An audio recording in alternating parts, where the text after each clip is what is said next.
You ask Tiger to solve. This deals with linear equations with one unknown.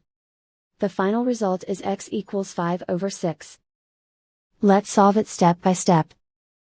Group all constants on the right side of the equation. Add 10 to both sides. Simplify the arithmetic.